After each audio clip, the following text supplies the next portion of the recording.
अजितदादा पवार यांच्या जयंतीनिमित्त हा जे शिबिर आपण आयोजित केलेलं आहे, या शिबिरात उपस्थित माजी सभापती आदरणीय शिवराज पेठे होटाळकर साहेब, माजी नगराध्यक्ष पद्मावर साहेब व ज्यांच्या प्रयत्नाने ज्यांनी आम्हाला वेळोवेळी पाठपुरावा करून हे कॅम्प घेण्यास भाग पाडलं होतं, दवाखाना पण ज्यांच्या प्रयत्नाने आम्ही आणलो असे नगरसेवक महिउद्दीन साहेब व सर्व कर्मचारी बंधू भगिनी आणि सर्व रुग्णांना एकच विनंती आहे की बाबा आपण सर्वांनी तर शेवटचा रुग्ण जोपर्यंत होईल तोपर्यंत सर्वांची तपासणी होईल आणि जे काही साहेबांनी सांगितल्याप्रमाणे ज्यांना सर्जरीची आवश्यकता आहे किंवा ज्यांना काही संदर्भ सेवेची गरज पडेल त्यांना आपण उपजिल्हा रुग्णालय नांदेड असेल किंवा शासकीय रुग्णालय नांदेड असेल या ठिकाणी येऊन आपण त्याचे उपचार करणार आहोत। या शिबिराला सर्वजण आपण उपस्थित झाला त्याबद्दल आपल्या सर्वांचे मी आभार मानतो आणि थांबतो। धन्यवाद। उपस्थित असलेले आमचे जिल्ह्याचे अध्यक्ष, आमचे मार्गदर्शक माननीय शिवराज पाटील होटाळकर साहेब, या कार्यक्रमासाठी आवर्जून उपस्थित असलेले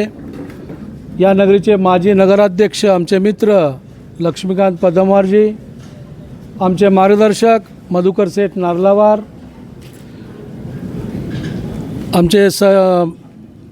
सय्यद मोहिद्दीनजी, उत्तम कुमार कांबळेजी, शहराचे उपाध्यक्ष मिलिंद बिरकंगन, संतोष उंगरतवार,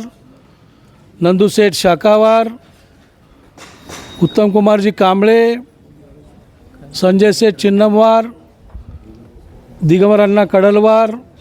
मनोज तोटावार, शिवराजप्पा द्याडे, तसेच उपस्थित आमचे नगरसेवक सुमंत कांबळे व सर्व या भागातील जे आपण रुग्णांचं कॅम्प आपण इथं आयोजित केलं त्यासाठी उपस्थित असलेले सर्व माता भगिनी, माता बंधूंनो,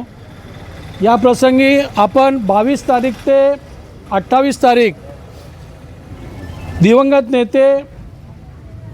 मान्य अजितदादा पवार यांच्या पवारसाहेब यांच्या जयंतीनिमित्त आपण हा सप्ताह आपल्याला कार्यक्रम पक्षाने दिला आणि शासनातर्फे पण हा कार्यक्रम घोषित झाला। त्या अनुषंगाने 22 तारखेपासून उद्या 28 तारखेपर्यंत या सप्ताहाचं आपण आयोजन केलं। त्यामध्ये वृक्षारोपण असेल, विविध रुग्णांची तपासणी असेल। आता या भागामध्ये नरंगण रोडच्या इथे आपण ज्या रुग्णांचं तपासणी आपण इथं करत आहोत, या रुग्णामध्ये कुणाचं जर समजा सर्जरी ऑपरेशन करायचं जर पेशंट तपासणीअंती जर ट्रेस झालं तर त्यांचं आपण सरकारी दवाखान्यामध्ये गव्हर्मेंट हॉस्पिटलमध्ये त्यांच्यावर शस्त्रक्रिया करून या कार्यक्रमामध्ये जेवढे काही पेशंट ऑपरेशनसाठी आपल्याला डॉक्टर साहेब सजेस्ट करतील त्यांच्या शस्त्रक्रिया शासकीय रुग्णालयामध्ये करून खऱ्या अर्थानं जेवढे जास्त पेशंट यामध्ये ट्रेस होतील, खऱ्या अर्थानं आपल्याला त्याचा फायदा होईल की बाबा या रुग्णांची आपण तपासणी केलं आणि सरकारी दवाखान्यामध्ये त्यांना आपण निदान केलं। तर या प्रसंगी एवढं सांगू इच्छितो की आपल्याला देगलूर शहर हे जसं आपण पुण्याला संबोधतो की ग्रीन सिटी, बेंगळुरूला संबोधतो ग्रीन सिटी, तसं येणाऱ्या काळामध्ये ग्रीन सिटी देगलूर म्हणून आपल्या नांदेड जिल्ह्यामध्ये संबोधले जावं, एवढंच या प्रसंगी बोलून माझे 2 शब्द संपवतो। जय हिंद, जय महाराष्ट्र।